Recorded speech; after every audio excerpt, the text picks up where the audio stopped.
Hi, this is Caitlin again. So we're going to do some movements now, and I'm not going to be playing the guitar because I'm going to do these movements with you, okay?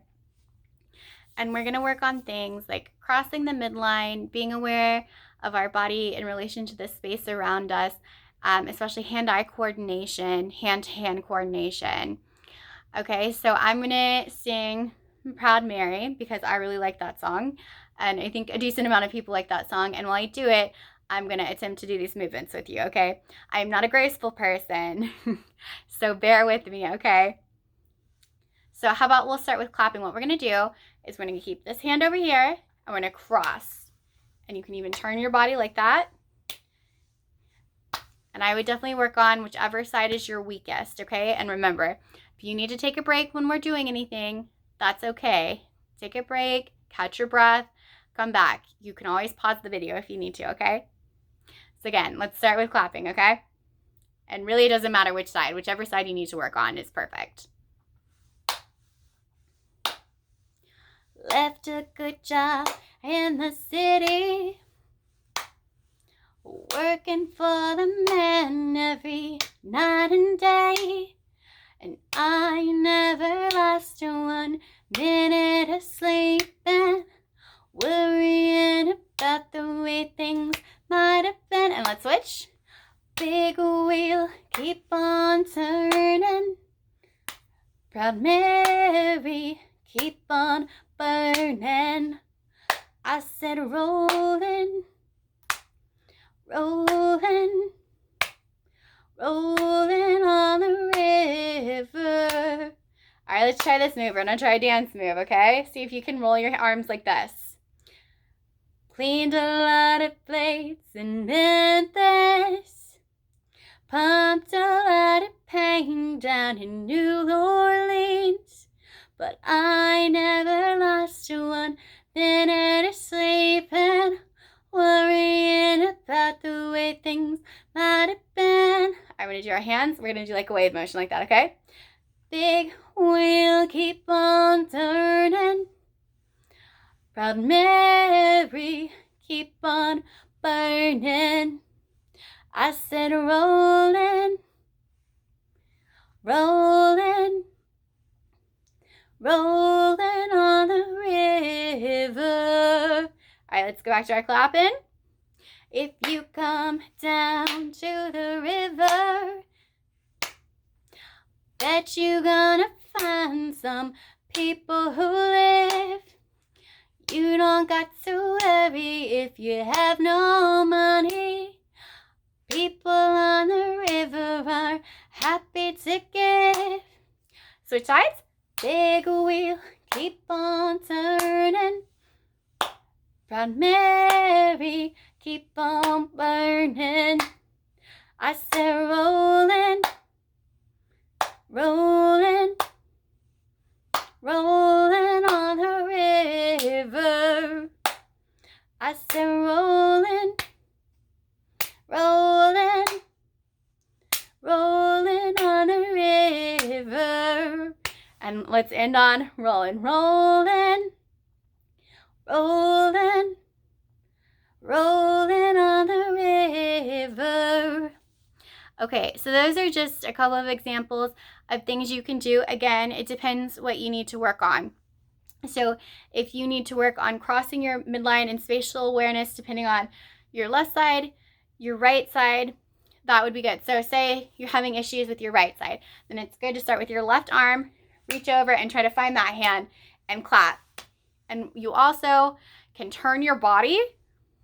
So if you go like this, and you can turn and face that hand.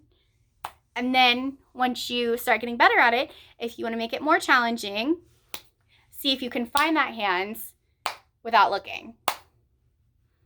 So again, I do stuff like this all the time. You know, I'm also pretty young, so right now that's easy for me. But you got to work up to it, start where you're at. And, you know, again, it's like working out. You just have to have patience. It's going to be a little bit hard at first. But the more you work at it, the easier it's going to be. And it really is going to help you with your coordination, with able to be doing things with your hands, things that you do in a coordinated way. Of course, I can't think of any right now. typing on the computer, even, trying to drive the car, normal things we do like putting our clothes on, daily activities that we don't realize how much we take them for granted until we can't do them anymore.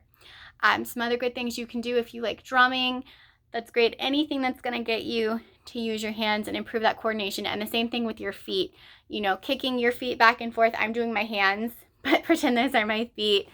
Doing knee lifts and finding music that's not too fast, but also not too slow, because you want to make sure you challenge yourself. You don't want to, completely overexert yourself, but you also don't want it to be too easy. Again, it's pretty much just like exercising, but finding that music with that good beat, or using your metronome and finding, what speed is good for you. And again, you're just going to have to play around with it, and see where you're at. You can also maybe find music with, if you're working with an OT, if you're working with a PT, use them to help you. Get the metronome, see how fast you're going to be going, and see what your PT or your OT thinks, or even your speech therapist. You could talk about songs you like, and work on singing.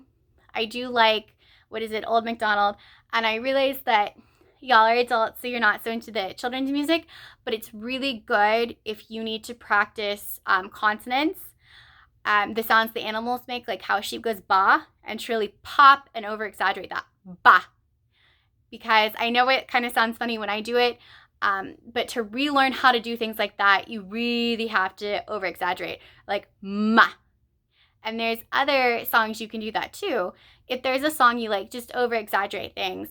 Like if we were to do Proud Mary again, we could do left a good job in the city, working for the man every night and day.